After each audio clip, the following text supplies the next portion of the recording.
Hello everyone. तो कैसे हैं आप सब लोग? आई होप आप लोग अच्छे होंगे, अपना और अपनी पढ़ाई का ध्यान बहुत अच्छे तरीके से रख रहे होंगे। चलिए देख लेते हैं आज के डेली न्यूज एक्सप्रेस के सेशन में आप लोगों के लिए क्या इंपॉर्टेंट रहने वाला है। मैं उपासना जैन रेडियन लर्निंग के ऑफिशियल यूट्यूब चैनल पर आप सभी का स्वागत करती हूँ। चलिए बात कर लेते हैं आज के सेशन में क्या क्या इंपॉर्टेंट रहेगा। सबसे पहले मैं आप लोग को बता दूं हम सबसे पहले क्या क्या डिस्कस करने वाले हैं। सबसे पहले मैं आपको बता दूं हम लोग स्टार्टिंग किस चीज से करेंगे, आपको भी पता है हम लोग स्टार्टिंग करेंगे न्यूज से, ठीक है। उसके बाद में हम लोग क्या डिस्कस करेंगे, न्यूज के बाद में उससे रिलेटेड एमसीक्यू किस टाइप से बनेगा वो डिस्कस करेंगे। अगर कोई इंपॉर्टेंट न्यूज है उससे रिलेटेड और कोई तो उसको कवर अप करेंगे, एंड जीके और एक्स्ट्रा फैक्ट अगर कोई दिया हुआ है तो उसको कवर करेंगे। लास्ट में मैप बेस अगर कोई न्यूज है तो उसको कवर करेंगे। एंड लास्ट में हमने ये स्टार्ट किया है, क्या स्टार्ट किया है, रिवीजन वन लाइनर के फॉर्म में, या तो फिल इन द ब्लैंक्स के फॉर्म में या फिर वन लाइनर के फॉर्म में। जैसे कि पिछले मंथ का कोई इंपॉर्टेंट फैक्ट है, कोई इंपॉर्टेंट स्टेटमेंट है, कोई इंपॉर्टेंट न्यूज है तो उसको कवर करेंगे उसमें रिवीजन में। चलिए देख लेते हैं आज के सेशन का फर्स्ट कोटेशन क्या है। आज का कोटेशन आप लोग को पता है हम लोग कोट से स्टार्ट करते हैं, तो भाई आज का कोटेशन बहुत ही अच्छा है। क्या है, दूसरों को सोता देख जो आंखें रात में पड़ती हैं वही आंखें एक दिन इतिहास रचती हैं। तो इसलिए बिल्कुल भी डिमोलाइज नहीं होना, मैं तो रात को पढ़ता हूँ दिन में नहीं पढ़ता, ये है वो, ऐसा कुछ नहीं सोचना कि भाई हाँ अगर आप रात को पढ़ रहे हो तो डेफिनेटली आप लोग मेहनत कर रहे हो और डेफिनेटली आपको एक ना एक दिन रिजल्ट मिलेगा ही मिलेगा। चलिए देख लेते हैं आज का फर्स्ट न्यूज और उससे रिलेटेड एमसीक्यू किस टाइप से बनेगा वो भी डिस्कस करते हैं। यहाँ पर दिया गया है क्या, आर्मी से रिलेटेड ये न्यूज आपको देखने को मिल रही है, बायलिटरल आर्मी एक्सरसाइज। अब यहाँ पर देख रहे हैं क्वेश्चन क्या बनेगा। क्वेश्चन में आपको बहुत सारी इंफॉर्मेशन दी गई है, देख लेते हैं। क्वेश्चन में आपसे पूछा गया है क्या, भारतीय सेना मित्र राष्ट्रों के साथ संयुक्त प्रशिक्षण अभ्यासों की एक श्रृंखला में 15 नवंबर 2021 से फ्रांसीसी सेना के साथ द्विवार्षिक प्रशिक्षण अभ्यास का कौन सा संस्करण आयोजित करने के लिए तैयार है। तो अगर यहाँ पर हम बात करें कौन सा एडिशन हमें इस साल देखने को मिलने वाला है, तो इस साल हमें मिलने वाला है सिक्स्थ एडिशन इस साल हमें देखने को मिलने वाला है। अब यहाँ पर बात कर लेते हैं कुछ और इसके बारे में जो कि एग्जाम के पर्सपेक्टिव से इंपॉर्टेंट रहने वाला है। यहाँ बोला गया है नवंबर 15 से 15 नवंबर 2021 से भारतीय सेना मित्र राष्ट्रों के साथ संयुक्त प्रशिक्षण अभ्यासों की एक श्रृंखला के भाग के रूप में पार्टिसिपेट कर रही है। फ्रांसीसी सेना के साथ में द्विवार्षिक प्रशिक्षण अभ्यास के छठे संस्करण का आयोजन किया जा रहा है। सिक्स्थ एडिशन का यहाँ पर आयोजन किया जा रहा है फ्रांसीसी सेना के साथ में, तो ये भी चीजें आपको पता होनी चाहिए। चलिए अब यहाँ पर बात कर लेते हैं 2021 इन 2021 India and France conducted cooperative naval and air force drills. अब यहाँ पर बात की गई है क्या, 2021 में भारत और फ्रांस ने सहकारी नौसैनिक और वायु सेना अभ्यास किया। साथ में मैं आपको बता दूं क्या, शक्ति 2021 का आयोजन 15 नवंबर से लेकर 26 नवंबर तक फ्रांस के फ्रीजर्स में होगा। तो ये भी आपको पता होना चाहिए, सिक्स्थ एडिशन है, 15 तारीख से लेकर 26 तारीख तक कहां पर, फ्रांस के फ्रीजर्स में हमें देखने को मिल जाएगा। चलिए और कुछ मैं इसके बारे में आपको बता दूं, गोरखा राइफल्स इन्फेंट्री बटालियन की एक इकाई भारत का प्रतिनिधित्व करते हुए इस अभ्यास में पार्टिसिपेट करने वाली है। और अगर मैं आपको बता दूं 6वीं लाइट आर्म्ड ब्रिगेड की 21वीं मरीन इन्फेंट्री रेजिमेंट फ्रांसीसी सेना का प्रतिनिधित्व करेगी। अब यहाँ पर बता दिया मैंने क्या, इंडिया की साइड से कौन रिप्रेजेंट कर रहा है इंडिया को, और फ्रांस के साइड से फ्रांस को कौन रिप्रेजेंट कर रहा है, तो ये भी आपको पता होना चाहिए। चलिए बात करते हैं आज की अगली न्यूज की। अगली न्यूज में कहा गया है क्या, इनॉग्रेट काशी कॉरिडोर प्रोजेक्ट। समझ में आ रहा है, नहीं समझ में आ रहा, क्वेश्चन डिस्कस करते हैं, क्वेश्चन किस टाइप से बनेगा और साथ में मैं आपको बता दूंगी न्यूज क्या है प्रॉपर तरीके से। अब यहाँ पर क्वेश्चन में डायरेक्टली आपसे पूछा गया है क्या, who will be inaugurating Kashi Vishwanath temple corridor project in Varanasi on December 13, 2021। 13 दिसंबर 2021 को वाराणसी में काशी विश्वनाथ मंदिर कॉरिडोर परियोजना का उद्घाटन कौन करेगा। तो अगर हम यहाँ पर बात करें करेक्ट आंसर की, तो भाई इसका करेक्ट आंसर हमारे प्यारे प्राइम मिनिस्टर नरेंद्र मोदी जी करेंगे। चलिए अब ये कब करेंगे, यहाँ पर हमें एक चीज और पता चली है क्या, 13 दिसंबर 2021 को इसको इनॉग्रेट किया जाएगा। किसको, Kashi Vishwanath temple corridor project को। कहां पर, वाराणसी में। किन के द्वारा, नरेंद्र मोदी जी के द्वारा। तो भाई आप लोग देख रहे हैं क्वेश्चन में ना बहुत सारी इंफॉर्मेशन मिल जाती है, कलेक्ट करने की देर होती है, ठीक है। हमें हर चीज से हमें हर तरह से कुछ ना कुछ मिलता ही रहता है, बस हम कैसे एब्जॉर्ब करते हैं उस चीज को, डिपेंड वो करता है, राइट। चलिए देखते हैं और कुछ इसके बारे में। यहाँ हम ऑलरेडी बात कर चुके हैं, 13 दिसंबर को इनॉग्रेट किया जाएगा। क्या इनॉग्रेट किया जाएगा, Kashi Vishwanath temple corridor project. कहां पर, वाराणसी में। किन के द्वारा, प्राइम मिनिस्टर नरेंद्र मोदी जी के द्वारा। चलिए अब यहाँ मैं आपको एक चीज और बता दूं, राज्य के लिए सांस्कृतिक राजनीति की दृष्टि से महत्वपूर्ण इस पहल का उद्घाटन उत्तर प्रदेश में होने वाले विधानसभा चुनाव से पहले किया जाएगा। ये भी आपको पता होना चाहिए। अब यहाँ पर मैं आपको बता दूं, इस परियोजना के लिए रास्ता बनाने के लिए लगभग 400 निवासियों को क्षेत्र छोड़ना पड़ा। मतलब जो वे बनाना पड़ा ना, इसका जो रास्ता बनाना पड़ा, उसकी वजह से उसके लिए 400 वहां के रेजिडेंट्स को अपना जो क्षेत्र था वो छोड़ना पड़ा। साथ में मैं आपको बताऊं, इस जीर्णोद्वार के लिए जगह बनाने के लिए मध्यकालीन मंदिर के आसपास कई अतिक्रमण भी हटा दिए गए थे। तो बहुत सारी चीजें हमें यहाँ देखने को मिली हैं। इसी वजह से ये टेम्पल थोड़ा सा, ये कॉरिडोर थोड़ा सा इंपॉर्टेंट बन जाता है। चलिए अब यहाँ मैं आपको बता दूं, इंदौर की होलकर रानी अहिल्याबाई होलकर ने इस प्रयास में अपनी दृष्टि को मूर्त रूप दिया। उसने गंगा घाट तक जाने वाले मंदिरों और खाकों का एक क्रम बनाया। तो यहाँ पर थोड़ी सी इनके बारे में भी बात की गई है। अब यहाँ पर बात कर लेते हैं आज की अगली न्यूज की, जो कि बहुत ही ज्यादा इंपॉर्टेंट है। क्या न्यूज है, 52 international film festival of India. कहां पर, गोवा में। अब यहाँ पर क्वेश्चन आपसे डायरेक्टली क्या पूछेगा, डैश भारतीय अंतर्राष्ट्रीय फिल्म महोत्सव 20 नवंबर से 28 नवंबर 2021 तक आयोजित किया जाएगा। अब यहाँ पर आपसे पूछा गया है कौन सा एडिशन। तो भाई ये मैं ऑलरेडी आपको बता चुकी हूँ, 52nd एडिशन हमें इस साल देखने को मिलने वाला है। किसका, IFFI का। चलिए जो कहां पर होगा, गोवा में होगा। और कब से कब तक, 20 नवंबर से लेकर 28 नवंबर तक जो हमें देखने को मिलेगा। अब यहाँ पर बात कर लेते हैं कुछ इसके बारे में। ये ऑलरेडी मैं आपको बता चुकी हूँ, 52nd international film festival of India will be held from November 20th to November 28, 2021। 20 नवंबर से लेकर 28 नवंबर तक ये हमें देखने को मिलने वाला है। 52nd नंबर का, कहां पर, गोवा में। अब साथ में मैं आपको बता दूं, ये ऑलरेडी मैं बता चुकी हूँ, IFFI will be hosted in Goa, right. And the golden peacock award will be earmarked for best film at the IFFI। मतलब IFFI की मेजबानी कहां पर हमें देखने को मिलने वाली है, गोवा में।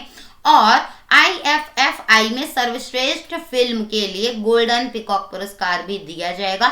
इसमें 40 लाख रुपए का नकद पुरस्कार शामिल है। साथ में पुरस्कार सर्वश्रेष्ठ फिल्म के निर्माता और निर्देशक के द्वारा समान रूप से साझा किया जाएगा। 40 लाख का इसमें कैश प्राइज कंप्राइजेज है। And award will be shared equally by the producer and director of the best film. मतलब यहाँ पर इक्वालिटी की बात की गई है थोड़ी बहुत। चलिए बात करते हैं अगली न्यूज की, बहुत ज्यादा इंपॉर्टेंट है। क्यों इंपॉर्टेंट है, कोरोना वायरस आपको पता ही है, ठीक है। कोरोना वायरस से रिलेटेड एक और वायरस, मतलब सिमिलर कह सकते हैं, सिमिलर भी नहीं, थोड़ा बहुत देखते हैं क्या है आगे, एग्जैक्टली न्यूज में देखेंगे। नोरो वायरस की यहाँ बात की गई है। किसकी बात की गई है, नोरो वायरस की। अब ये क्या चीज है, क्यों ये इंपॉर्टेंट है, क्यों सुर्खियों में है, अब यहाँ पर बात कर लेते हैं। यहाँ पूछा गया है क्या, first case of norovirus was confirmed in which state. So अगर यहाँ बात करें करेक्ट आंसर की, तो भाई इसका करेक्ट आंसर है केरल। केरल इसका करेक्ट आंसर है। अच्छा आपसे एक क्वेश्चन पूछना है मुझे, क्या कोरोना वायरस का फर्स्ट केस कहां पर हमें मिला था इंडिया में, ये भी आप बता दीजिए। कहां पर बताएंगे, वीडियो पॉज करके कमेंट बॉक्स में। चलिए बात करते हैं इसके बारे में। नोरो वायरस पर हम थे, तो नोरो वायरस के लिए बात कर लेते हैं। केरल के वायनाड जिले में नोरो वायरस के पहले मामले की पुष्टि कर दी गई है। मतलब हाँ भाई डिक्लेयर कर दिया, कंफर्म कर दिया, ये नोरो वायरस का ही केस है। कहां पर, केरल के वायनाड जिले में। नाम आपको पता होना चाहिए, कौन सा, वायनाड जिला। चलिए अभी इसके बारे में कुछ कुछ बातें कर लेते हैं। नोरो वायरस एक ऐसी बीमारी है जो जानवरों से फैलती है और यह दूषित भोजन और पानी से फैलता है। तो यहाँ पर बात की गई है इस चीज की, ये बेसिकली ना जानवरों से फैलती है, साथ में दूषित भोजन जो होता है और पानी जो होता है उससे इसको फैला है, मतलब फैलती है ये बीमारी, ठीक है। अब यहाँ पर मैं आपको बता दूं क्या, मामले की पुष्टि होने के बाद स्वास्थ्य मंत्री वीना जॉर्ज ने गाइडलाइंस को जारी किया और लोगों को सावधान रहने की सलाह दी, जैसा कि हमारी कोई भी मिनिस्ट्री करती है, ठीक है। चलिए लोगों ने यह कहा कि भैया वे अपनी बीमारी की रोकथाम के प्रयासों को तेज करें। लोगों से ये कहा गया कि भैया वो अपनी बीमारी की रोकथाम के प्रयासों को तेज करें और जन जागरूकता को बढ़ाएं। मतलब बेसिकली लोगों को बताया जा रहा है ये क्या चीज है, ठीक है, इससे कैसे अवेयर हो सकती है और पब्लिक, और कैसे हम प्रिवेंशन ले सकते हैं, ठीक है। तो यहाँ पर इन चीजों के बारे में बात की गई है। ये हमें कहाँ पर देखने को मिला है, ये हमें केरल में देखने को मिला है। कहाँ पर, वायनाड जिले में नोरो वायरस का कंफर्म केस हमें मिल गया। चलिए बात करते हैं आज की अगली इंपॉर्टेंट न्यूज की, जो कि डिफेंस से रिलेटेड है।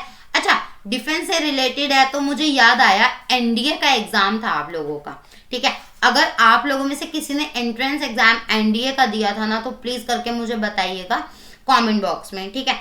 अगर हम लोग यहाँ पर बात करें इस न्यूज की, तो यहाँ पर न्यूज हमें दी गई है क्या, इंडो थाई कोऑर्डिनेटेड पेट्रोल, मतलब कॉर्पेट जिसे कहते हैं, बेसिकली क्या है समझ में आ रहा है, मैं बता देती हूँ, मिलिट्री एक्सरसाइज है। चलिए यहाँ पर बात कर लेते हैं क्या, यहाँ पर बात कर लेते हैं हम लोग इस क्वेश्चन के बारे में। क्वेश्चन किस टाइप से आप लोगों के एग्जाम में आएगा, क्वेश्चन में पूछा जाएगा डायरेक्टली क्या, which edition of the India Thailand coordinated patrol Indo Thai CORPAT between the Indian Navy and the Royal Thai Navy is being conducted from 12 to 14 November 2021।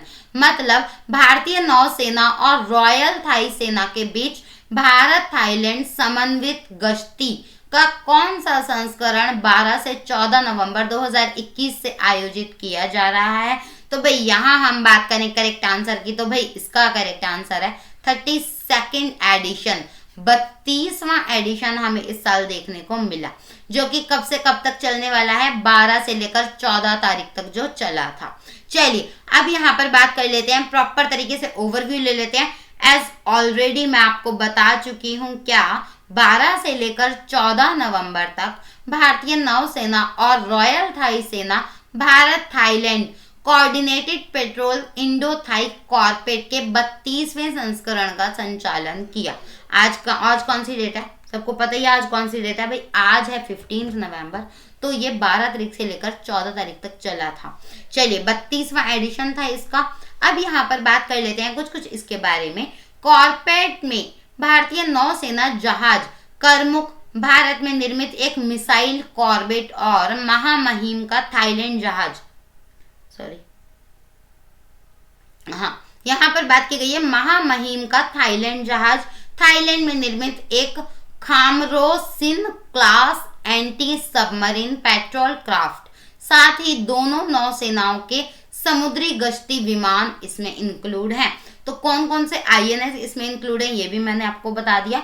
अगर डायरेक्टली क्वेश्चन पूछा जाए ये क्या चीज है, कब करमुख करके अगर पूछा जाए ना, तो आप लोग बता दीजिएगा क्या चीज है ये।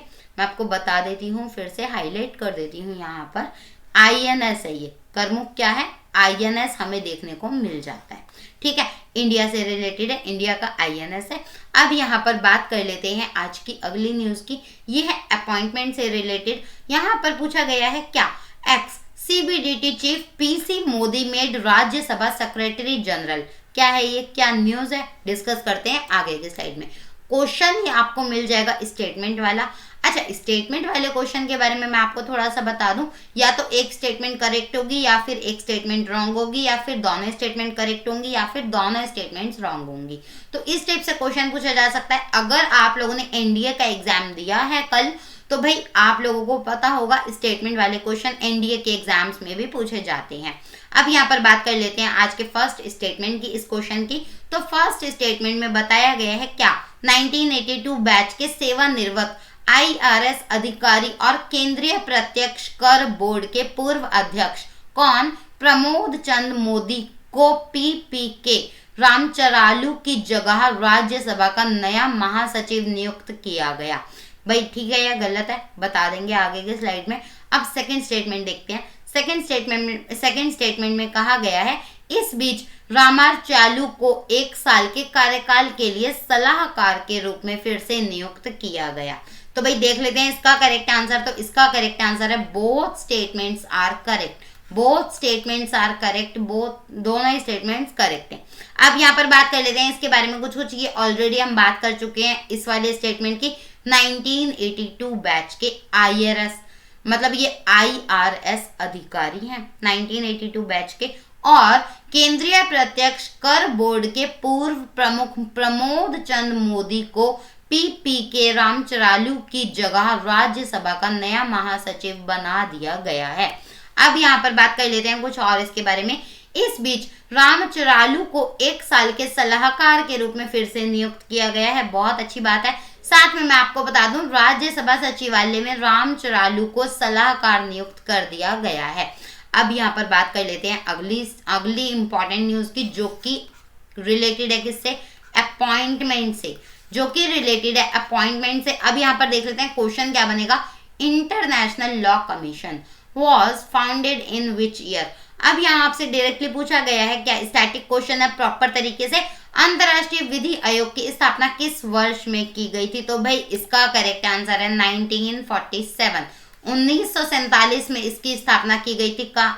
किसकी, इंटरनेशनल लॉ कमीशन की। चलिए देख लेते हैं क्यों ये सुर्खियों में है। यहाँ बात की गई है 12 नवंबर 2021 को संयुक्त राष्ट्र के चुनाव में एशिया प्रशांत समूह के शीर्ष पर आने के बाद भारत के प्रोफेसर बिमल पटेल को 1 जनवरी 2023 से शुरू होने वाले 5 साल के कार्यकाल के लिए अंतरराष्ट्रीय विधि आयोग के लिए चुना गया था।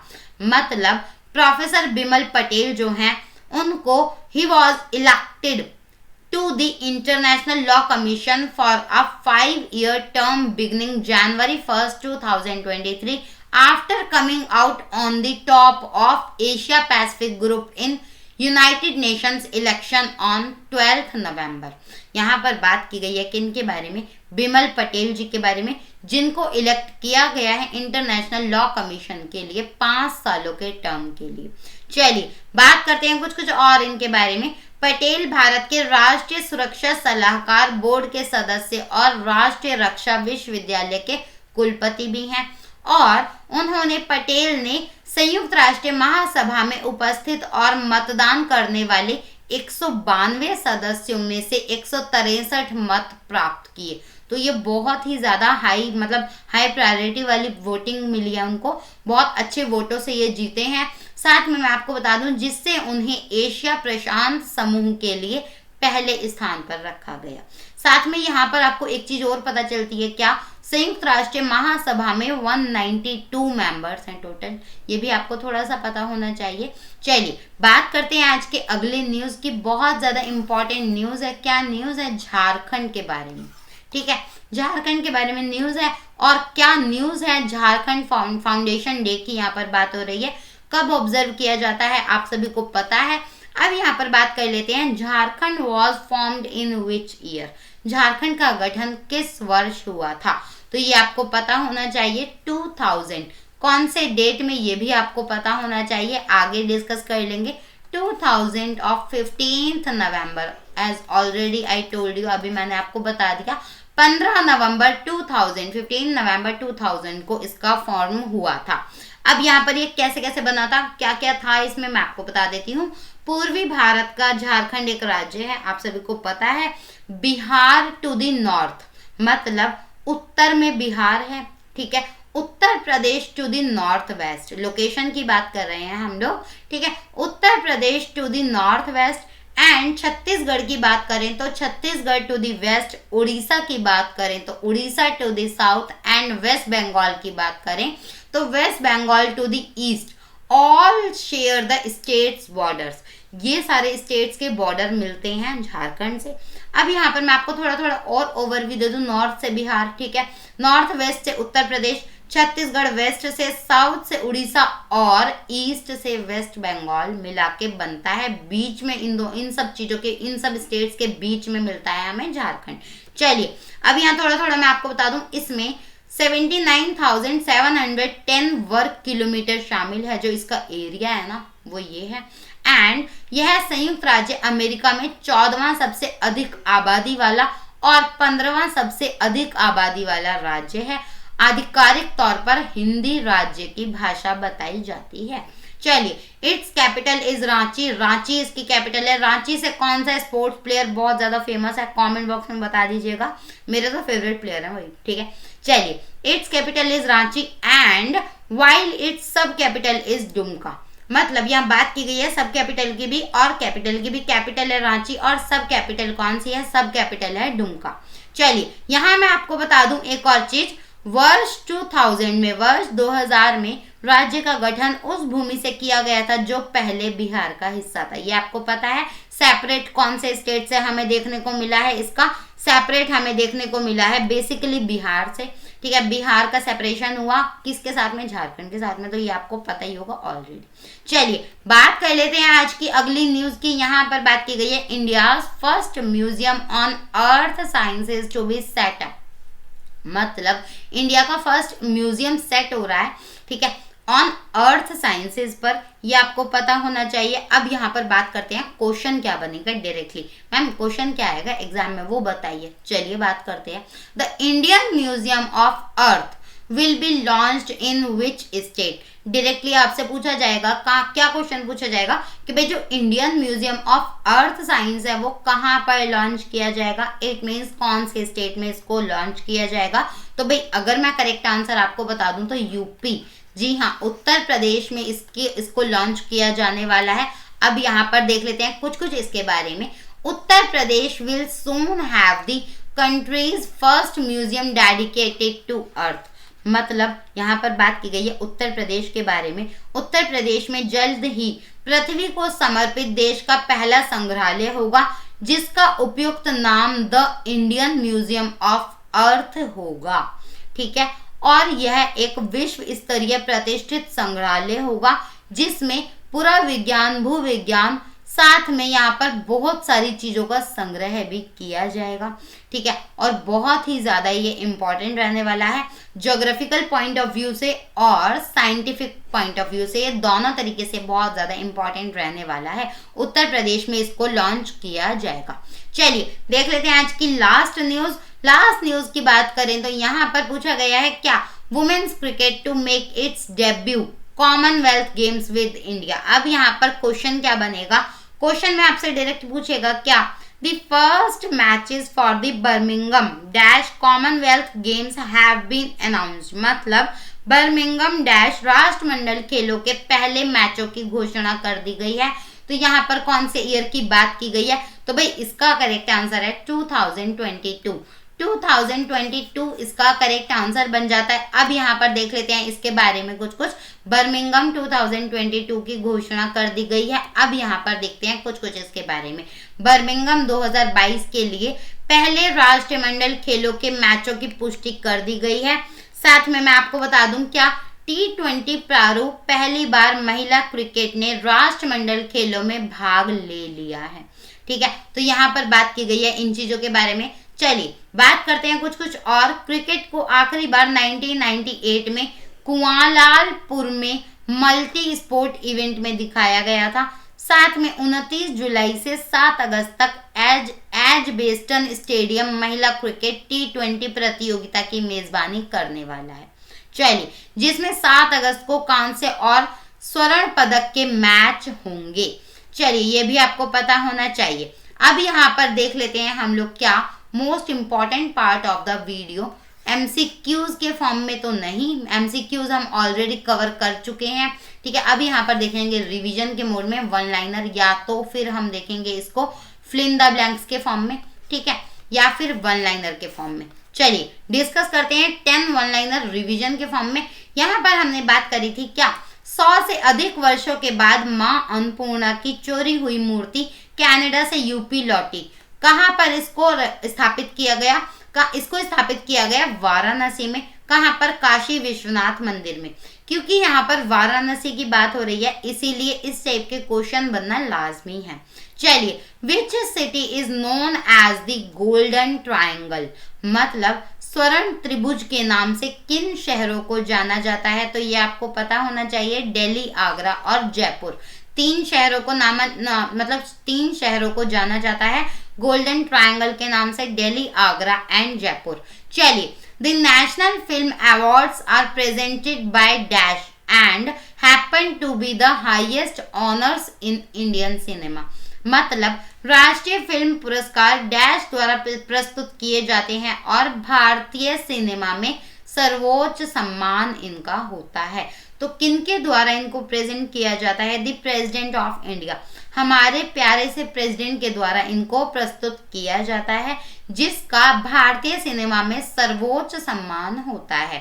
चलिए, अगर हम बात करें फोर्थ वन लाइनर की, तो भाई फोर्थ स्टेटमेंट हमें क्या दिया हुआ है? Director producer Imtiaz Ali has been roped in as the ambassador of the dash film festival in India, मतलब निर्देशक निर्माता कौन है? इम्तियाज अली हैं, उनको भारत में डैश फिल्म महोत्सव के राजदूत के रूप में शामिल किया गया है। तो भाई इसका करेक्ट आंसर है रशियन, मतलब Russian film festival in India के लिए ब्रांड एम्बेसडर के रूप में किनको सिलेक्ट किया गया है? तो ये आपको पता होना चाहिए, इम्तियाज अली को। चलिए, यहाँ बात कर लेते हैं कुछ और। Dhanush and Manoj Vajpayee have won the national film award for best actor in the dash film award 2021। It means 2021 में कौन से फिल्म अवार्ड्स हमें मिले हैं, मतलब एक्टर एक्ट्रेसेस को मिले हैं? तो भाई 67th एडिशन हमें देखने को मिला है 2021 में, जिसमें धनुष और मनोज वाजपेयी ने फिल्म पुरस्कार मतलब 67th फिल्म पुरस्कार 2021 में सर्वश्रेष्ठ अभिनेता का राष्ट्रीय फिल्म पुरस्कार जीत लिया। चलिए, बात करते हैं आज के अगले स्टेटमेंट की। तो भाई अगले में बोला गया है क्या? Dash the legendary film actor of Bollywood has been awarded with maximum national film award. अब यहाँ पर बात की गई है क्या? डैश बॉलीवुड के महान फिल्म अभिनेता को अधिकतम राष्ट्रीय फिल्म पुरस्कारों से सम्मानित किया गया है। नन अदर देन कौन है? अमिताभ बच्चन। जी हाँ, अमिताभ बच्चन जी इसका करेक्ट आंसर हो जाएगा। अच्छा, यहाँ पर बात कर दी गई ना लेजेंडरी, ठीक है, मतलब महान के बारे में बात कर दी गई है, तो ऑब्वियसली आप लोग समझ भी जाइएगा थोड़ा बहुत ऑप्शंस के अकॉर्डिंग, या तो अमिताभ बच्चन या फिर रजनीकांत, लाइक धर्मेंद्र, इस टाइप का कोई भी एक्टर हो सकता है।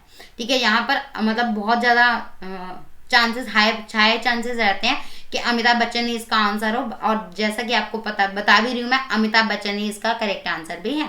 चलिए देखते हैं, who got national film award in 2021। अब यहाँ पर नेशनल फिल्म अवार्ड 2021 से कंगना रनावत जी को भी नवाजा गया है।